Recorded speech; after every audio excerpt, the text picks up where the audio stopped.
I'll be definitely paying attention now that Elon Musk is, the owner of it to see, where it goes. And not this year. It's too early.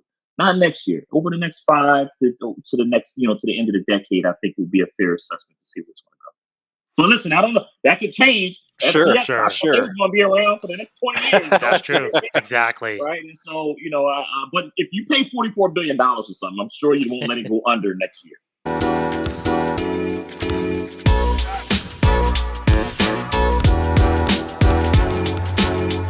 I want to start with Twitter. As you may know, recently they had a new leadership change with Elon Musk. There's been a lot of just discussion about the future of the platform. Regarding sports business, what have you observed in terms of just the major power players just within, sports business or within the sports world in terms of the future of the platform? It's quite popular within the sports world. Are there any concern, or do you think just with the platform, just when Matt and I were talking off air, it's working fine and there's no problems from a technical standpoint from using it? Is there a legit concern that the platform could go under in the future? Nah, not now. I think it's still too premature to kind of say that. Twitter is still a major, piece of culture, a major piece of society as far as from a social standpoint. And listen, a lot of news gatherers, sports writers, friends of mine, really rely on Twitter for their entry point to their audiences and their followers. So I don't think it's going to go down, or at least it's too early to predict that.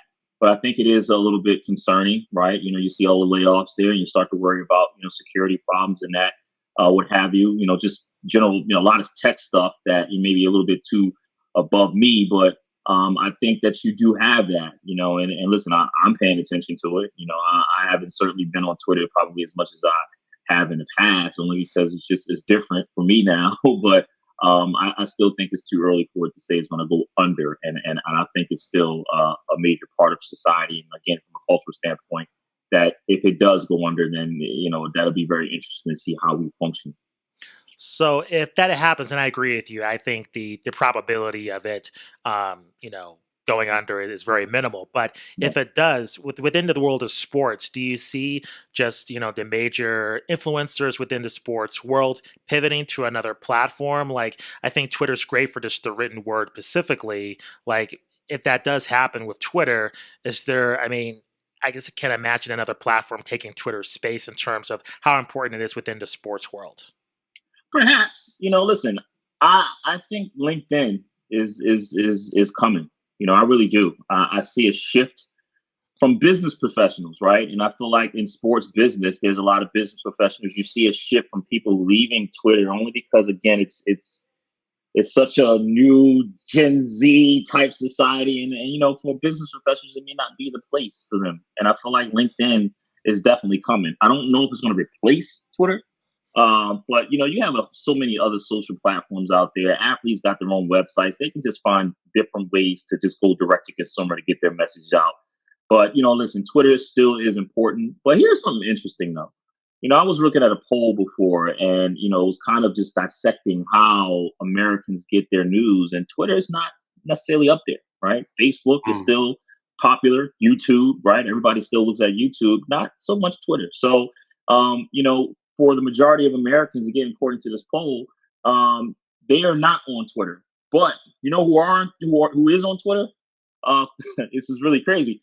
The writers, the newsmakers, right? Yeah. They're on Twitter. The audience isn't on Twitter. The American public isn't on Twitter, but they're on Twitter.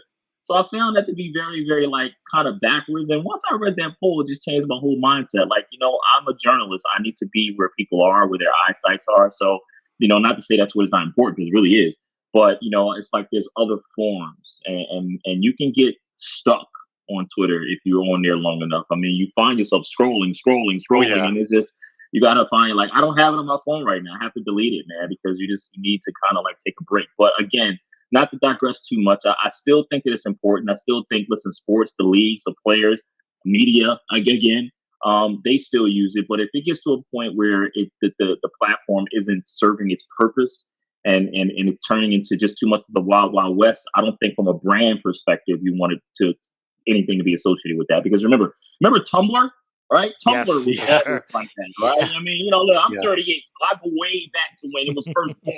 MySpace, Black Planet, all of them, right? And so, you get to this thing. It's like, man, I wonder what's going to happen to Twitter. But if it does go under, it wouldn't be a surprise because, again, I just mentioned Tumblr, MySpace, all those they have their run, and at a certain period of time, their run, is over. So. I'll be definitely paying attention now that Elon Musk is, the owner of it to see, where it goes, and not this year. It's too early. Not next year. Over the next 5 to the next, to the end of the decade, I think would be a fair assessment to see what's going to go.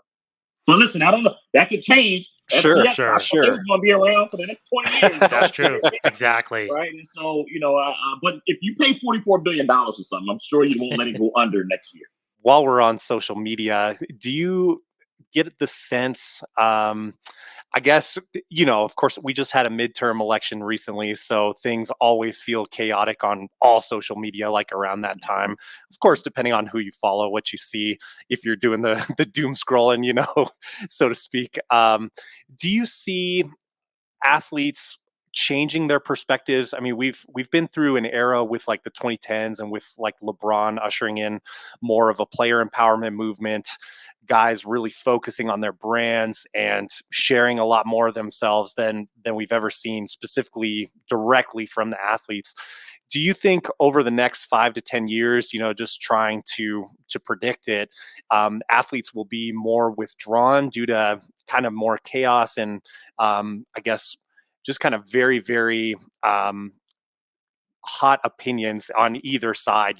People really, really love something or really, really despise something. It seems like moderation is kind of going away depending on what you follow. Have you seen it impact the athletes? Nah, and I don't think it's going to go backwards. I mean, listen, this is just society changing. This is just what it is nowadays. I mean, people always expect for something to regress or to go back, or hey, we're not going to do that. And it's like, no, this is, again, I'm 38, but for the 21-year-old, for the 20-year-old, the 19, the fan base that's coming, the new 38s that'll be here, this is how they communicate. And listen, when I first discovered chat rooms on AOL, right? I'm sure my parents is like, what is it? This is just what it is. The way that kids are coming. Remember, they're coming with iPads in their hand. My daughter is what they call Alpha, right? Generation Alpha, Hmm. and that's the generation that was born, with the iPad, right? And so, Generation Z, Generation Alpha, this is what they look at, and so these are the new athletes, right? These are the youngsters that's coming, and they're coming up in this world where this is how they communicate. And so I don't see it going backwards.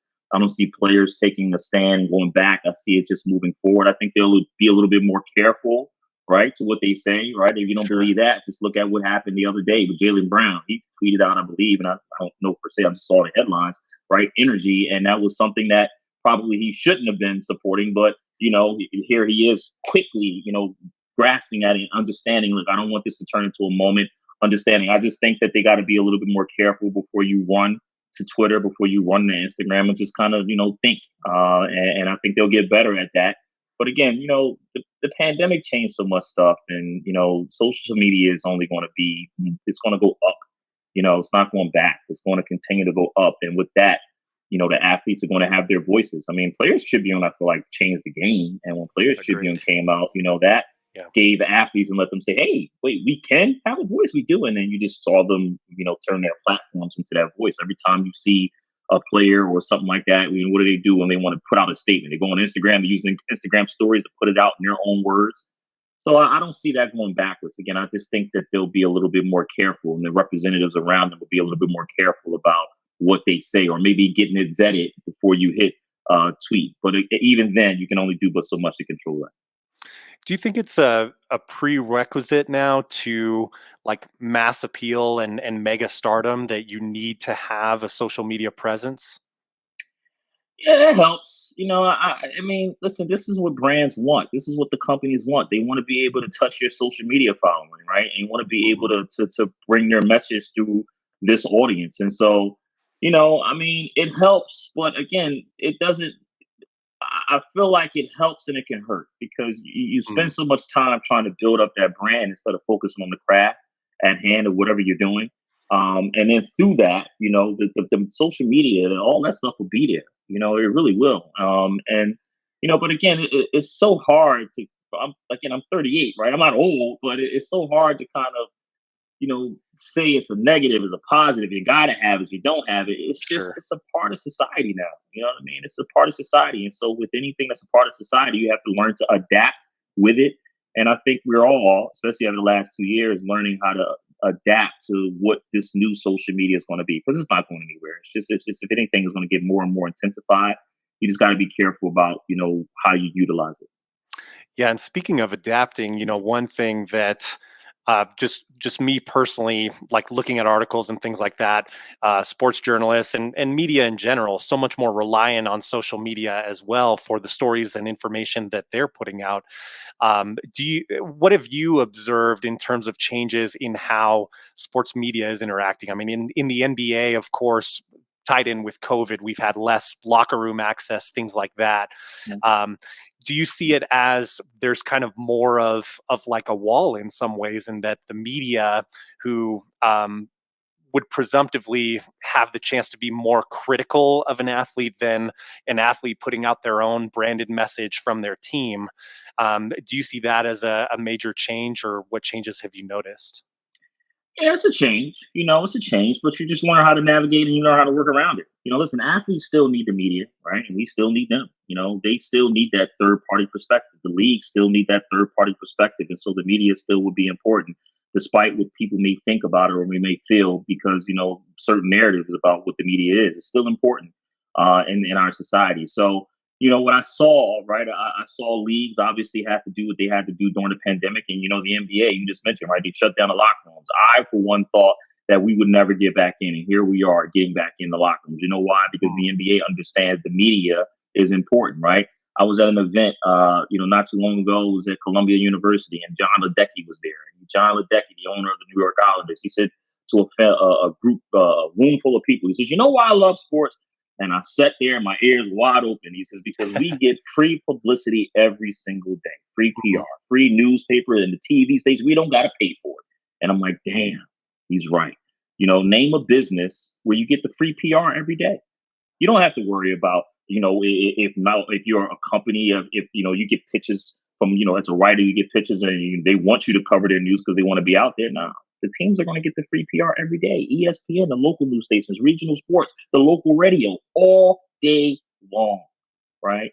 And so, that just goes to show you, right, where we are in this society, where how important, the leagues, what they need from the media, how the media needs the leagues, right? During the pandemic, when ESPN didn't have anything to show, we was watching like, what the hell is going on? Like, they need each other. They Yeah. need each other, right? And social media obviously it changes the dynamics of things, but it doesn't change the fact that we need each other. And so because we need each other, we need to know how to coexist in this new social media age.